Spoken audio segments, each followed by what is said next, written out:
Bonjour, je m'appelle Héloïse Beldico-Pacho, je suis directrice marketing et communication de ma French Bank. Christophe. Bonjour, et moi je suis Christophe Dascan, donc je préside une structure qui s'appelle moneyone.fr. Voilà, sujet sur lequel on va échanger aujourd'hui. Très bien, donc vous avez compris que l'idée aujourd'hui c'est de mettre un peu en exergue deux modèles numériques sur les thématiques d'optimisation et valorisation. Héloïse, je vais commencer par toi. En 2022, My French Bank va fêter ses 3 ans. Est-ce que tu peux revenir un petit peu sur l'atavisme du projet, le parcours accompli, quelle était l'ambition initiale en fait? Alors, effectivement, je te corrige juste, c'est ma French Bank, parce qu'on voulait le petit ma français justement pour appuyer le côté French, même si on a tendance à le dire my. Et voilà. Ça va me contrarier au fur et à mesure. Sinon. Je ne veux pas que tu sois contrarié. Du coup, le projet est né au sein de la Banque Postale, puisqu'on est une filiale 100% de la Banque Postale, donc avec cette volonté de créer une banque dite néobanque, donc 100% digitale, avec une promesse vraiment d'instantanéité et de temps réel, avec comme objectif, en utilisant l'ADN de la Poste et de la Banque Postale, de démocratiser la banque mobile. On a vu dans les interventions ce matin, souvent ce sont, en tout cas il y a encore quelques années, des banques qui étaient très adressées à une typologie de clientèle, souvent très connectée, un peu geek ou leur très CSP. Et nous, on avait cette volonté justement de proposer une banque temps réel accessible, avec beaucoup de services pratiques, 100% mobile, qui puissent permettre d'être un bon compagnon du quotidien, avec comme signature « Gérer mieux, profiter plus ». Donc c'est vraiment donner tous les outils qui permettent une gestion optimisée de son budget, un suivi facilité de ses dépenses, quelque chose d'assez, alors j'allais dire ludique, pas complètement parce qu'on est dans la banque, mais en tout cas agréable à l'usage, qui facilite la récurrence d'usage, et donc pousser vraiment à utiliser cette banque, soit en banque dite principale, soit en banque d'agrément, banque secondaire pour des usages plus contingentés, en faire aussi la première banque des plus jeunes. D'ailleurs, on a rapidement enrichi l'offre pour les mineurs et travailler un peu la pédagogie par l'usage. Et puis, dans cette notion d'accessibilité, c'est aussi être accessible en termes d'ouverture de compte. Toujours pareil dans cette logique d'ADN postal et bancaire qui porte une bonne dose de citoyenneté, voire énormément, et avec cette volonté vraiment de pouvoir accueillir le plus grand nombre et de proposer l'ouverture de ma French Bank en bureau de poste, avec l'offre de base qui permet d'ouvrir un compte en 5 minutes avec juste une carte d'identité et de repartir immédiatement avec sa carte bancaire, qui était là vraiment quelque chose de très différenciant, qui a fait aussi notre singularité, et de pouvoir également le faire en ligne en quelques clics et recevoir une dizaine de jours après sa carte à son domicile, là aussi avec très peu de pièces d'identité, en tout cas de justificatifs. Très bien. Donc, tu parlais effectivement de la multitude des offres que ma French Bank propose. Merci. Vous avez lancé récemment une nouvelle offre, le compte idéal. Oui. En quoi il se distingue de l'offre historique? Quels sont les avantages? Est-ce que tu peux nous en dire un petit peu plus? Oui. Alors, c'est... la petite zapette. Voilà, alors ça c'est juste pour illustrer. Donc le compte idéal a été lancé commercialement donc en octobre 2021. Donc dans cette logique d'enrichissement de la gamme, on peut rester sur celui d'avant. Ouais. Dans cette logique d'enrichissement de la gamme, donc on est parti avec un compte basique, je disais tout à l'heure, qu'on peut ouvrir en 5 minutes en bureau de poste et repartir avec sa carte. Ensuite, on a proposé les comptes pour les mineurs. Et donc, avec le compte idéal, on voulait à la fois servir des clients aujourd'hui que nous avons en base qui avaient un usage très récurrent et qui demandaient plus de services. Donc, travailler l'upsell. Élargir notre base de conquête et adresser justement des personnes qui attendaient plus de services, que ce soit en termes de pouvoir d'achat. C'était à l'époque où le cashback commençait à pointer le bout de son nez. On avait un élément important également de notre offre qui manquait. Tout à l'heure, je parlais de cet ADN citoyen qui fait partie du groupe, qu'on n'avait pas encore complètement réussi à exprimer, si ce n'est au travers de cette notion d'accessibilité. Et du coup, on voulait vraiment travailler avec des fondations, ou en tout cas travailler cet angle citoyen de façon beaucoup plus importante. Et puis enrichir aussi le service de d'assurance, puisque quand on parle de services plus premium, la logique veut également, comme avec toutes les cartes qu'on connaît bien, type premium ou plus, d'avoir toutes les assurances qui soient liées et intégrées directement à la carte. Ce qui nous a permis de revoir aussi la tarification. Mais voilà, l'objectif c'était de travailler plus de fidélisation et l'upsell, d'élargir notre base de conquête. Et le troisième élément, c'était également d'animer notre réseau de distribution physique que sont les bureaux de poste. On a eu le lancement en juillet 2019, on a lancé l'offre mineure en 2020 et continuer cette animation en 2021. Et on a un réseau, en l'occurrence, qui est très friand de notre offre, qui est facile à vendre pour eux, qui leur amène un nouveau service. Vous pratiquez tous les bureaux de poste. Il y a aussi bien du colis, du courrier, de l'identité numérique, la banque postale. Et il se trouve que nous, on est dans l'espace d'accueil, donc l'espace dit jaune, pas l'espace bancaire bleu. Et donc, toujours dans cette logique d'accessibilité, de pouvoir leur permettre de vendre un compte bancaire clé en main, tout comme ils vendent la Poste Mobile également, avec qui on travaille quelques offres croisées qui fonctionnent assez bien, banque mobile, usage mobile, donc voilà. Très clair, très clair, très clair. Christophe, à toi. Tu nous présentes en quelques lignes MoneyOne ? En 2 mots, nous on est une plateforme de distribution digitale d'épargne, voilà, en substance. Donc on permet l'accessibilité soit en 100% digital dans une logique un peu do it yourself à l'épargne à des individus. Et on fait aussi une logique évidemment un peu dite figitale, c'est-à-dire qu'on permet également d'interagir par tout moyen entre le client et nos conseillers d'épargne.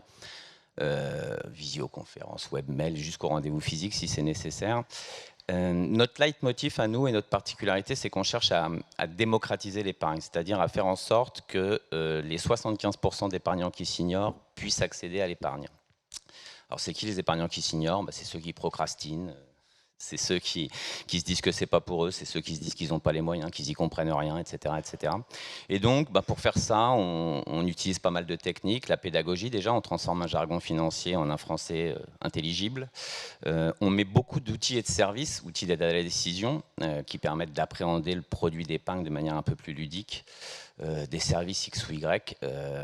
Et puis, ce qu'on essaye de faire aussi, au fur et à mesure qu'on a ces interactions permanentes avec les utilisateurs, c'est on bénéficie d'un statut de société de gestion, c'est assez rare, c'est-à-dire qu'on est un distributeur, mais qui est aussi un asset manager, donc on est producteur et distributeur. Et donc, en temps réel, on essaye, grâce à la technologie, et puis grâce aux néo-manières d'opérer les interactions avec les clients, d'adapter l'offre à la demande et donc de faire en sorte que ces épargnants qui s'ignorent et qui nous remontent de l'information, on arrive à leur mettre en place une offre qui est adaptée à la réalité de leurs problématiques. Donc en substance, c'est ça qu'on cherche à faire, c'est faire en sorte que 100% des gens qui ont conscience du fait du bien fondé de l'épargne, personne aujourd'hui ne se pose la question de savoir si oui ou non il aura autant de revenus à la retraite que dans le travail, personne ne se pose la question de savoir si les études de ses enfants n'auront pas d'influence sur son pouvoir d'achat, tout ça est une réalité absolue.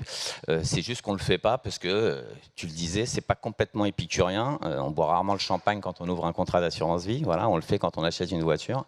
L'idée, c'est justement de faire en sorte que ça devienne un réflexe absolu, puisque c'est fondamental de venir s'exposer à la capacité d'épargne, qui que l'on soit.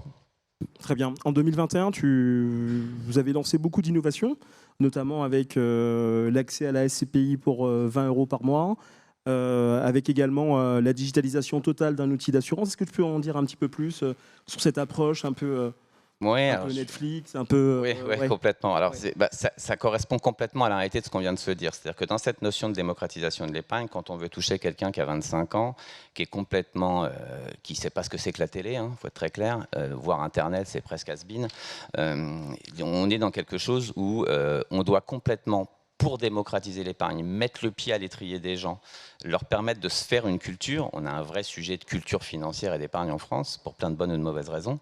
On se doit d'adapter le produit à sa capacité de le faire et à ses réflexes d'usage. Donc, qu'est-ce qu'on s'est dit ? On s'est dit tout simplement, la SCPI, par exemple, c'est un produit qui est adapté à 100% des patrimoines, mais pour y accéder, il faut, en investissement initial, mettre 1 000, 2 000 ou 3 000 €. Et donc, on n'a pas spécialement envie de le faire en tout cas pas tout de suite, ou on attend d'avoir beaucoup plus pour commencer à le faire. Et on s'est dit, ben voilà, comment on fait en sorte que toute génération puisse venir s'exposer à ce produit qui a du sens et de manière relativement simple. Et donc on a fait en sorte, ça c'est le statut de société de gestion qui nous permet de le faire, et c'est la récurrence offre et demande. On a mis une pression sur la société de gestion que nous sommes en disant, ben voilà, ce produit, il faut impérativement qu'on arrive à le rendre éligible de manière différente. Et donc on a créé un abonnement, on aime à dire l'abonnement qui paye les abonnements. Donc typiquement on dit à quelqu'un, ben voilà, tu n'as aucun problème tous les mois pour venir payer Netflix, pour venir payer Spotify, pour venir payer ton abonnement téléphonique, ton abonnement internet. La question ne se pose même plus. Les gens le font. Et ben nous, on te permet d'avoir la réalité de cet usage sur la position de l'épargne. Et le bien fondé de tout ça, c'est que si tu mets 20 € par mois sur un produit qui fait 4,5%, et ben dans 6 mois, tu as la gratuité de Spotify puisqu'il te paiera la réalité de cet abonnement. Dans 12 mois, tu auras Spotify plus Netflix, etc. Puis dans 5 ans, ça te paiera ton loyer. Donc voilà, on positionne les gens dans une philosophie compréhensible par eux par rapport à la réalité d'un usage qu'ils doivent faire, et on adapte l'offre à la réalité de cette possibilité de le faire. Une offre qui ressemble à du cashback en fait. Alors, ça ressemble à du cashback, et puis tu me tends la perche, je vais y aller. On profite de la technologie, et on a un statut de société de gestion et de producteur, donc on a un double levier de marge.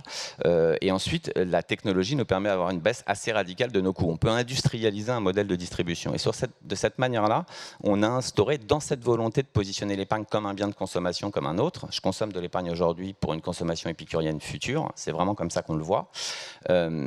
Eh bien, on s'est dit, la baisse de notre coût, il y a deux alternatives. Hein. Soit on le met dans notre PNL, c'était un souhait assez significatif de notre actionnaire, je ne vais pas vous le cacher, soit on en rend une partie à notre investisseur. Et ça a clairement été notre choix, pour la simple et bonne raison qu'on considère aujourd'hui que le distributeur d'épargne peut être un levier de performance. On parle souvent, nous, de l'alpha du distributeur. Aujourd'hui, au même titre que c'est une erreur quand on a une TMI de 14% ou de 41% de regarder la performance intrinsèque de produit, un produit qui fait 5% peut être intelligent pour toi mais pas pour moi, pour des raisons patrimoniales. De la même manière, quand on vient acquérir un produit d'épargne, qu'on a la conviction qu'il faut le faire, si mon distributeur sur un produit qui fait 5%, mon distributeur n'applique aucun cashback, je fais 5%. S'il applique, en ce qui nous concerne par exemple 2% de cashback, ce produit fait 7%. Donc le distributeur devient générateur de performance, et c'est complètement dans la logique des codes des usages aujourd'hui. J'utilise un canal des intermédiaires pour y avoir un avantage, soit de service, soit économique. Voilà, c'est complètement notre modèle. Tu voulais rajouter quelque chose, Héloïse ? Non, je te laisse continuer à driver. Très bien. Vous avez tous les deux, ma French Bank, Money One, vous avez des maisons mères aujourd'hui, donc la française pour Money One, la Banque Postale pour ma French Bank. Aujourd'hui, comment vous gérez cette relation ? Et est-ce qu'il n'y a pas une cannibalisation des offres sur ces points-là ? Christophe ? Tu veux pas commencer? Non, je vais le faire sans problème. Alors, cannibalisation des offres, disons que la nature horreur du changement, c'est assez historique. Nous, on a vécu, je vais pas vous mentir, hein, quand on a lancé moneyone.fr, on a vécu Uber et les taxis. Hein, voilà. C'est un peu la même logique, c'est-à-dire que vous venez apporter un modèle dans un environnement qui est historique et qui n'est pas habitué à ce modèle. Et donc, qu'est-ce qu'il fait le modèle? Il réagit de manière d'abord violente, puis ensuite, il constate qu'il peut être violent. On ne peut pas se battre contre le marché, hein, ça c'est vraiment un truc que j'ai appris. Se battre contre le marché, c'est une défaite assurée. Et puis ensuite, on constate que c'est le sens de l'histoire. Ensuite, on constate que c'est l'utilisateur qui a toujours raison. Et donc, on vient adapter ces modèles à cette réalité-là. Donc nous, pour éviter, quand on est rentré dans cette période qui est la première, qui est la période, on va dire, guerrière, et où il peut y avoir des réactions un peu épidermiques, tant en interne que de la part de... Voilà, quand vous faites de la distribution d'épargne dans une logique de désintermédiation et que votre actionnaire est une banque, il y a un moment où il y a un choc de culture entre deux logiques. Donc, ça frotte un peu. Maintenant, l'actionnaire bancaire, il a parfaitement conscience que la première banque en France aujourd'hui, elle s'appelle Boursorama. Ce n'est pas un réseau de distribution. Voilà. Alors, je ne sais pas si c'est Boursorama exactement, mais en tout cas, si ce n'est pas la première, elle n'en est pas loin. Donc, du coup, lui, en tant qu'actionnaire, il est obligé de réagir. Donc, il y a ça, et puis il y a la réalité des individus en tant que tels. Donc, nous, ce qu'on a fait, c'est qu'on a, en permanence et systématiquement, on est un vrai lab en fait pour ces gens-là. Donc on vient scruter le marché, on est en interaction permanente avec les clients finaux, avec le marché, on investit massivement dans des développements de la technologie, etc. Et donc dès que quelque chose devient intelligent en termes d'animation, en termes d'outils, en termes de services, en termes d'exécution, alors on le met à profit des différents canaux de distribution. Et de facto, au fur et à mesure du temps, vous donnez la preuve par l'exemple de l'utilité de ce que vous faites. Vous êtes un canal de distribution et une génération de PNL additionnelle. Tant mieux, et vous aidez à la capacité de continuer dans le sens de l'histoire de gens qui avaient un métier historique. Donc j'ai envie de dire, bon an mal an, ça se passe pas trop mal, même si, je vais pas vous mentir, on est vigilant de temps en temps. Voilà. Héloïse ?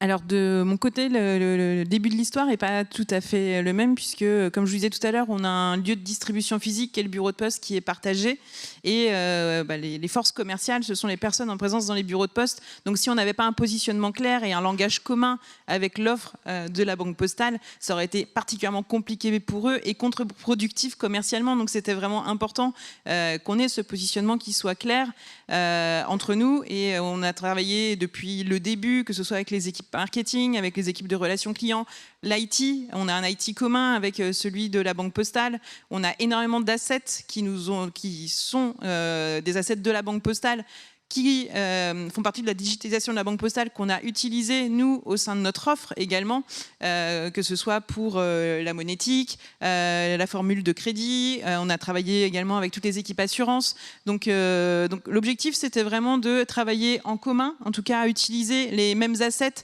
les travailler de façon un peu spécifique pour ma French Bank, pour coller à la promesse. Et ce qui fait surtout la différence, c'est l'expérience qu'on délivre, puisque je disais, on est sur du 100% mobile en termes d'expérience utilisateur, sur une gamme de produits beaucoup plus petite que celle de la Banque Postale, bien évidemment. L'objectif, c'était pas de créer un MeToo de la Banque Postale, ça n'avait pas de sens non plus.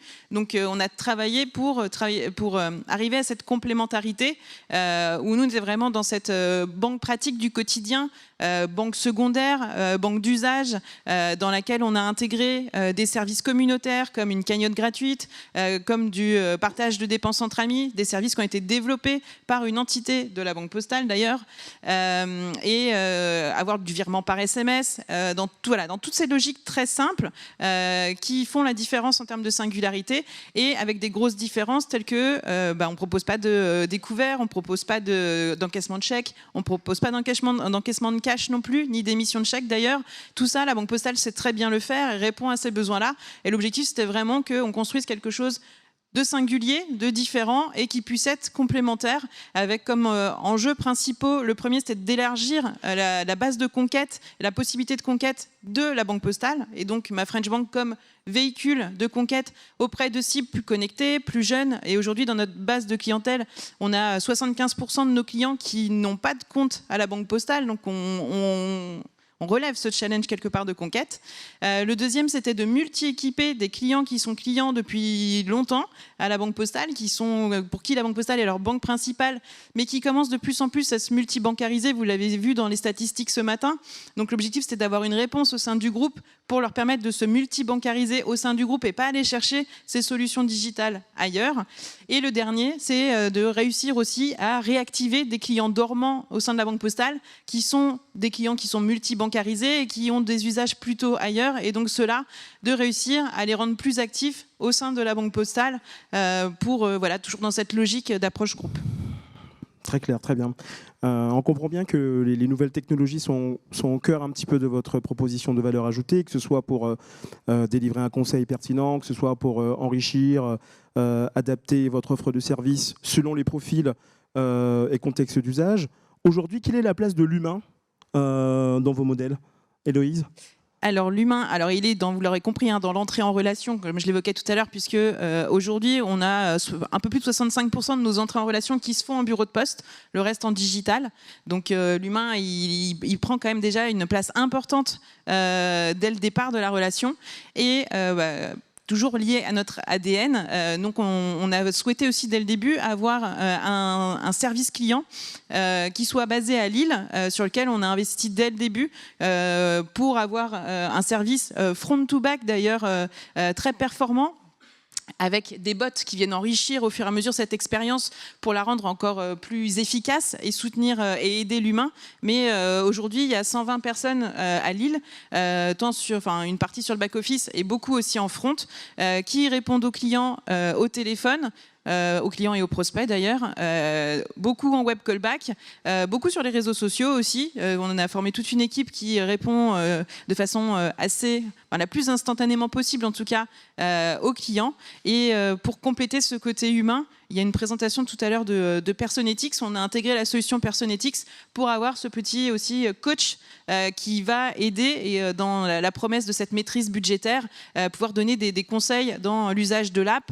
Donc beaucoup d'humains et un peu d'intelligence également, plus dite artificielle, même si le mot n'est pas beau, en tout cas technologique, qui permet d'avoir une belle complémentarité là encore, mais derrière un soutien de toute façon et un accompagnement humain très présent. D'accord. Christophe, tu évoquais durant ton intervention l'aspect pédagogique. Est-ce que tu as de l'humain qui intervient? Comment ça se passe?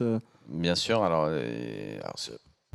d'autant plus sur la logique d'épargne où, je le disais, il y a un déficit de culture. Les gens savent qu'ils ont envie de le faire ou qu'ils ont besoin de le faire, mais ils ne savent pas trop comment, à quoi ça correspond. Et donc nous, on a d'autant plus besoin d'humain que l'être humain, intrinsèquement, il est assez antinomique. Nous, on vit tous les jours. J'ai besoin de me désintermédier. J'en ai marre de ma banque, etc., etc. Et puis, quand on dit que nous, on est filiale de Crédit Mutuel, on est la meilleure réassurance parce que ça devient le premier tiers de confiance. Et donc, je viens confier mes avoirs à un acteur désintermédié, puisque indirectement, je suis rassuré par le fait qu'il soit détenu par quelqu'un qui est un intermédiaire de renom. Donc c'est assez marrant. Et oui, effectivement, aujourd'hui, je crois qu'on a réussi à mettre en place d'un point de vue pédagogique et ludique des outils et des services qui permettent sincèrement d'aller à 95% jusqu'au bout du traitement, quand bien même on est totalement néophyte, mais on a quasi systématiquement une interaction. Elle n'est pas obligatoirement jusqu'au rendez-vous physique, même si on le permet, mais elle est dans une interaction, visioconférence, etc., où je viens me rassurer sur un élément fiscal, un élément ci. Et puis après, on a un vrai sujet de service après-vente qui se doit d'être optimal sur nos métiers. Typiquement, quand on fait... Nous, on est leader sur la distribution d'immobilier, par exemple, d'immobilier collectif en SCPI. Quand arrive la réalité fiscale, on est tous ici bien placés pour savoir qu'on n'a pas le système de déclaration fiscale le plus fluide au monde. Quand vous êtes sur des SCPI qui ont des revenus qui sont issus de différents types d'actifs, différents pays, vous avez mécaniquement besoin d'une interaction et la plupart du temps, c'est à la seconde où l'individu veut le faire. On met des outils de la déclaration fiscale, mais il y a toujours souvent une interaction. Donc oui, c'est fondamental. Puis pour les mêmes raisons qu'Héloïse, évidemment, back, middle, etc. C'est évidemment fondamental. Pour conclure, donc on a bien compris comment vous évoluez. Quels sont vos principaux défis? Quels sont les défis auxquels vous êtes confrontés aujourd'hui? Et puis, quels sont vos prochains axes de développement? Quelle est la prochaine frontière sur vos modèles sur vos modèles numériques? Alors, en fait, on a un double défi. Pour moi, le défi, c'est toujours être un petit peu à la page, à l'affût, regarder. Là, on vous parle aujourd'hui de quoi on vous parle? On vous parle de métaverse, de Web3, de blockchain. L'univers des possibles qui amène cette réalité-là est absolument sans aucune limite. Nous, on commence à envisager des univers des possibles qui étaient absolument pas au quart du dixième concevables il y a encore 10 ans. Et on peut complètement...